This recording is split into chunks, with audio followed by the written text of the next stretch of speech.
मुंबई के वर्ली में रविवार की सुबह करीब 5 बजे हिट एंड रन केस में एक महिला की मौत हो गई, जबकि उसका पति गंभीर रूप से घायल हो गया। वर्ली पुलिस ने लंबी पूछताछ के बाद गिरफ्तार कर लिया है। शिवसेना नेता राजेश शाह मिहिर शाह के पिता हैं, जबकि हादसे के बाद से ही मिहिर शाह फरार हैं। पुलिस के मुताबिक एक्सीडेंट के बाद मिहिर अपनी गर्लफ्रेंड के घर पे पहुंचा था।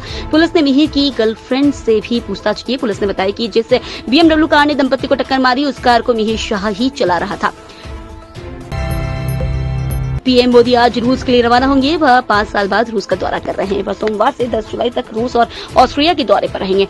पीएम मोदी रूस के राष्ट्रपति व्लादिमीर पुतिन के निमंत्रण पर 22वें भारत रूस वार्षिक शिखर सम्मेलन में भाग लेने के लिए सोमवार को मॉस्को में होंगे।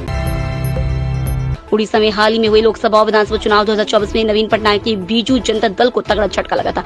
पार्टी राज्य में लोकसभा की एक भी सीट नहीं जीत सकी थी। नवीन पटनायक ने उड़ीसा में 2 दशक से ज्यादा समय से जारी सत्ता गंवा दी है। भाजपा ने पहली बार राज्य में सरकार बनाई है। अब इस हार के बाद अब नवीन पटनायक एक्शन मोड में आ गए हैं। उन्होंने पार्टी में एक के बाद एक कई नियुक्तियां की हैं। उत्तराखंड के चमोली में भूकंप के झटके महसूस किए गए हैं। रिक्टर स्केल पर भूकंप की तीव्रता 3.5 मापी गई है। भूकंप से किसी तरह के जान माल के नुकसान की खबर नहीं है। हालांकि भूकंप की तीव्रता ज्यादा नहीं रहने के चलते कई लोगों को इसका एहसास भी नहीं हुआ। शनिवार को भूस्खलन के बाद पहाड़ी से गिर रही चट्टानों की चपेट में आने से हैदराबाद के 2 श्रद्धालुओं की मौत हो गई है। यह घटना बद्रीनाथ राष्ट्रीय राजमार्ग पर गोचर और कंटरियाग के बीच स्थित चटवा पीपल के पास हुई थी। देश की आर्थिक राजधानी मुंबई इन दिनों भारी बारिश के संकट से जूझ रही है। मुंबई में हालात बाढ़ के जैसे हो गए हैं, जिस कारण लोगों का जीवन अस्त व्यस्त पड़ गया है। आपको बता दें कि इस भारी बारिश का असर मुंबई की और ट्रेन और ट्रांसपोर्ट पर भी पड़ी है। मध्य रेलवे द्वारा विभिन्न स्थानों पर जलभराव के कारण CSMT ठाणे के बीच मेन लाइन डाउन और अप फास्ट लाइन पर ट्रेन सेवाएं स्थगित कर दी गई है। उत्तर प्रदेश के गाजीपुर जिले में ट्रिपल मर्डर की घटना से इलाके में सनसनी निकल गई है। यहाँ 3 लोगों की हत्या के बाद लोगों में भय का माहौल है। घटना नंदगंज थाना क्षेत्र के कुसमुही कला गांव की। यहाँ देर रात एक साथ माँ बाप और बेटे की गला रेत कर निर्मम हत्या कर दी गई है। घटना के बाद मौके पर SP ओमवीर सिंह सहित कई थानों की फोर्स तैनात कर दी गई है। पुलिस इस हत्याकांड की जांच में जुट गई है। पुलिस ने शवों को पोस्टमार्टम के लिए भेज दिया है।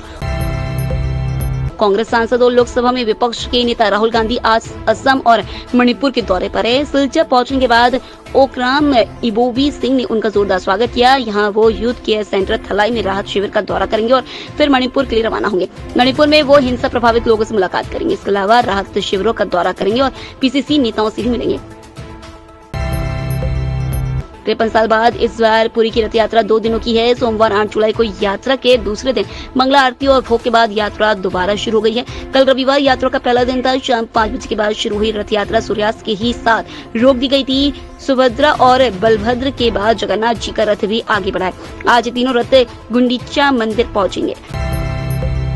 हफ्ते के पहले कारोबारी दिन आज 8 जुलाई को शेयर बाजार में गिरावट देखने को मिल रही है। सेंसेक्स 100 अंक से ज्यादा की गिरावट के साथ 79,800 के स्तर पर कारोबार कर रहा है। निफ्टी में भी करीब 20 अंक की गिरावट है। ये 24,300 के स्तर पर कारोबार कर रहा है। शुरुआती कारोबार के दौरान सेंसेक्स के 30 शेयरों में से 18 में गिरावट और 12 में तेजी देखने को मिल रही है। आज बैंकिंग और मेटल शेयर्स में ज्यादा गिरावट है। ऑटो और पावर शेयर्स में तेजी देखने को मिल रही है।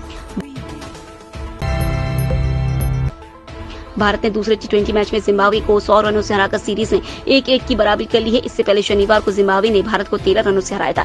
रविवार को भारतीय टीम ने मेजबानों से अपनी पिछली हार का बदला ले लिया। हरारे स्पोर्ट्स क्लब में खेले गए इस मुकाबले में टॉस जीतकर पहले बल्लेबाजी करने उतरी भारतीय टीम ने 20 ओवर में 2 विकेट पर 234 रन बनाए। इस मैदान पर यह किसी टीम द्वारा जिम्बाब्वे के खिलाफ बनाया गया सबसे बड़ा स्कोर है।